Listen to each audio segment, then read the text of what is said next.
The Courland Pocket refers to the Red Army's blockade or isolation of Axis forces on the Courland Peninsula from July 1944 through May 1945. The Soviet commander was General Bagramyan. The pocket was created during the Red Army's Baltic Strategic Offensive Operation, when forces of the First Baltic Front reached the Baltic Sea near Mammal during its lesser Memel Offensive Operation phases. This action isolated the German Army Group North from the rest of the German forces between Tukums and Liepāja in Latvia. Renamed Army Group Courland on 25 January, the Army Group remained isolated until the end of the war, when they were ordered to surrender to the Soviet command on 8 May. They were in blackout, and did not get the official order before 10 May, 2 days after the capitulation of Germany.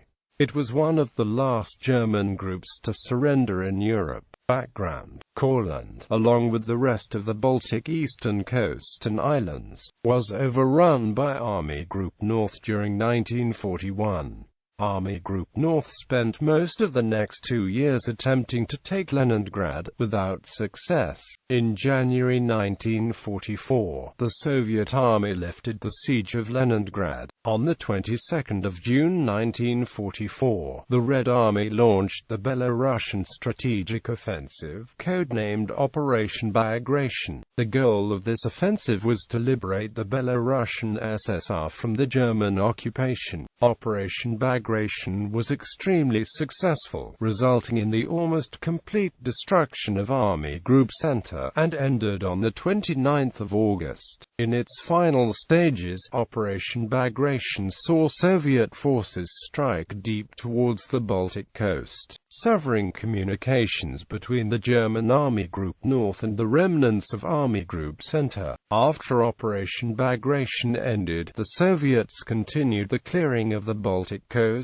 despite German attempts to restore the front. The Red Army fought the Memel Offensive Operation with the goal of isolating Army Group North by capturing the city of Mammal. Battles of the Courland Bridgehead. On 9 October 1944, the Soviets reached the Baltic Sea near Mammal after overrunning headquarters of the 3rd Panzer Army. As a result, Army Group North was cut off from a route to East Prussia. Hitler's military advisors, notably Heinz Guderian, the chief of the German General Staff, urged evacuation and utilization of the troops to stabilize the front in Central Europe. However, Hitler refused, and ordered the German forces in Courland and the islands Hiiumaa and Saaremaa to hold out, believing them necessary to protect German submarine bases along the Baltic coast. Hitler still believed the war could be won, and hoped that Donitz's new Type 21 U-boat technology could bring victory to Germany in the Battle of the Atlantic, forcing the Allies out of Western Europe.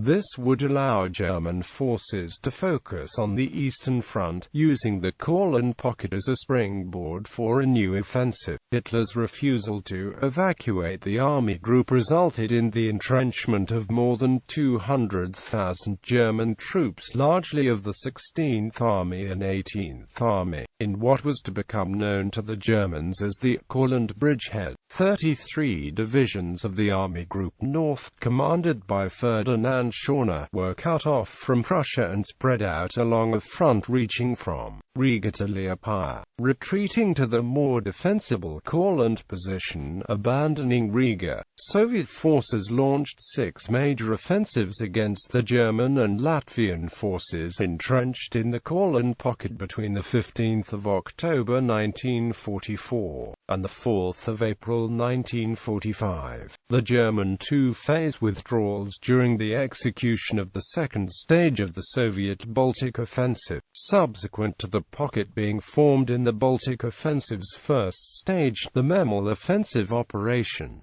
First battle. From 15 to the 22nd of October 1944, Soviets launched the Riga Offensive Operation on the 15th at 10 o'clock after conducting a heavy artillery barrage. Hitler permitted the Army Group Commander, Ferdinand Schörner, to commence withdrawal from Riga on the 11th of October, and the city was taken by the Third Baltic Front on the 13th of October. The front stabilized with the main remnant of Army Group North isolated in the peninsula. Second battle. For the 27th of October to the 25th of November, Soviets launched offensive trying to break through the front towards Skrunda and Saldus, including, at one point, initiating a simultaneous attack by 52 divisions.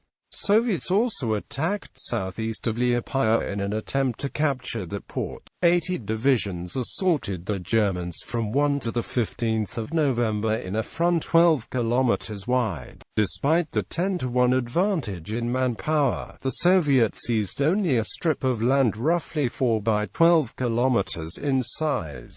Third battle. The Third Grand Battle started on the 21st of December with a Soviet attack on Germans near Saldus. The Soviet Second Baltic and First Baltic fronts commenced a blockade, precipitating the German defensive the Courland perimeter during Soviet attempts to reduce it. In this battle, serving with the Second Baltic Front's 22nd Army, Latvian 130th Rifle Corps faced their opposites in the Latvian 19th SS Division. The battle ended on the 31st of December and the front was stabilized. The Soviets had gained a few more square kilometers of territory at the expense of tremendous losses in men, tanks, aircraft, etc. Fourth battle. On the 15th of January 1945, Army Group North was renamed Army Group Courland under Colonel General Dr. Lothar Rendulic. In the middle of January, Heinz Guderian got Hitler's permission to withdraw 7 divisions from Courland. However, Hitler refused to consider a total withdrawal. On the 23rd of January, Soviets launched offensive trying to break through the front toward Liepāja and Saldus. They managed to take the bridgeheads on Bata and Vataha rivers but were soon driven off by the Germans. Fifth battle. The Fifth Herd battle started on the 12th of February with a Soviet attack against the Germans towards Dzukst. Other attacks took place south of Liepāja where the Soviets massed 21 divisions, and south of Tukums where 11 divisions tried to break through the German front and take the town. 4 of those 11 divisions were surrounded and destroyed. On the 16th of February the Soviets started an offensive against the 19th Division. Again savage fighting took place for the possession of a few farmhouses. The battle ended on the 12th of March. Soviets lost 70,000 men dead and wounded, 608 tanks and 178 planes, but gained only a small strip of land including Dzukst and Priekal. Sixth battle. The last grand battle in Courland began on the 16th of March during the spring thaw and lasted until the 30th of March. The Soviets suffered 74,000 casualties, 263 tanks were destroyed. The Germans near Saldus were pushed back a few miles. The 19th Division was replaced by a few German units and was used to counter-attack the Soviet breakthrough. It stemmed the Soviet advance and regained some of the positions lost by the Germans. Surrender of Army Group Courland. On the 8th of May, Germany's head of state and President Karl Donitz ordered Colonel General Karl Hilpert, the Army Group's last commander, to surrender. Hilpert, his personal staff, and staffs of 3 armies surrendered to Marshal Leonid Govorov, the commander of the Leningrad Front. At this time, the group still consisted of the remnants of 27 divisions and 1 brigade. On the 8th of May, General Rauser succeeded in obtaining better surrender terms from the Soviet command. On the 9th of May, the Soviet Commission in Pillay started to interrogate the captive staff of Army Group Courland, and general collection of prisoners begun. By the 12th of May, approximately 135,000 German troops surrendered in the Courland Pocket. On the 23rd of May, the Soviet collection of the German troops in the Courland Pocket was completed. A total of about 180,000 German troops were taken into captivity from the Baltic area. The bulk of the prisoners of war were initially held at the Valdai Hills camps. Order of battle. German Sea also Army Group Courland, Army Group North, Army Group Courland, German 16th Army, German 18th Army. Army Group Courland included the 4th and 12th Panzer Divisions. The 4th Panzer Division was evacuated from the bridgehead in January 1945. Historiography. Western and Soviet historiography differ greatly with respect to the character of the fighting in Courland and the strategic intent of Soviet forces. Soviet and Russian accounts. The First Courland battle was intended to destroy German forces. After that failure, official accounts ignore Courland, stating only that the Soviet goal was to prevent the Germans from escaping. In this account, the Soviet actions in Courland were defensive blockading operations. Hostilities consisted of containing German breakout attempts, and the Red Army made no concerted effort to capture the Courland Pocket, which was of little strategic importance after the isolation of Army Group North, whereas the main offensive effort was required for the Vistula Oder and Berlin offensives. Soviet forces suffered correspondingly low casualties, while the modern research of Grigory Krivosheyev offers a low account of Soviet casualties: 30,501 irrecoverable and 130,447 medical losses, for a total of 160,948 Soviet casualties between the 16th of February and the 8th of May 1945. That period covers only the 5th and 6th battles of Courland.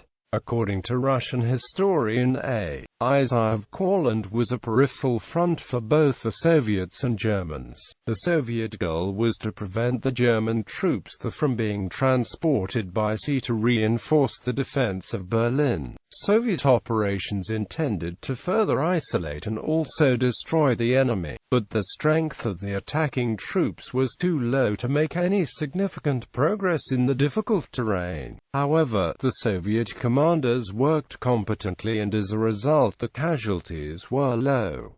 German sources. Stalin had initially been intent on annihilating the German forces in Courland, reporting in September 1944 that he was mopping up in the Baltics, and in November that the Germans were now being hammered to a finish. As late as March 1945, Stalin was still making guarantees that German forces in Courland would soon be defeated. This victory was necessary, in Stalin's eyes, to re-establish Soviet control over its 1941 frontiers following the annexation of the Baltic states. According to the Latvian encyclopedia, the Soviet command attached great importance to the capture of Courland, which held special significance for the Latvians as it was the beachhead from which they had retaken the territory from the Bolsheviks. After World War I, the Soviets launched 6 offensives to defeat their German Army Group Courland. Throughout the campaign against the Courland Pocket, Soviet forces did not advance more than 25 miles anywhere along the front, ending no more than a few kilometers forward of their original positions after 7 months of conflict. The Soviet operations were hampered by the difficult terrain and bad weather.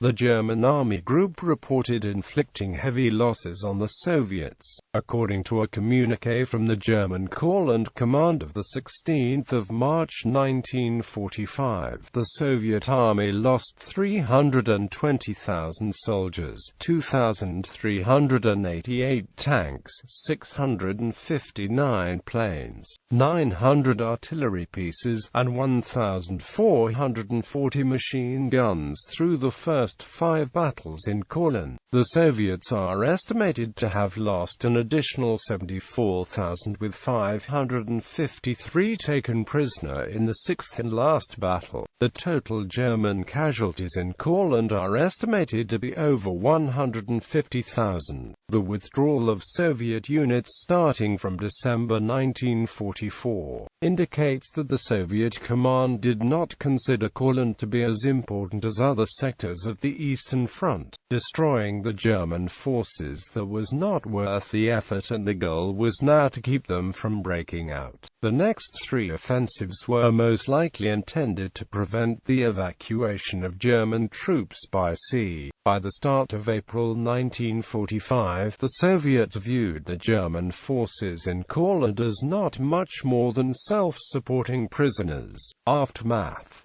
On 9 May 1945, General Bagramyan accepted the surrender of German forces at Izira in southwest Latvia. According to Russian records, 146,000 German and Latvian troops were taken prisoner, including 28 generals and 5,083 high-ranking officers, and taken to camps in the USSR interior and imprisoned for years.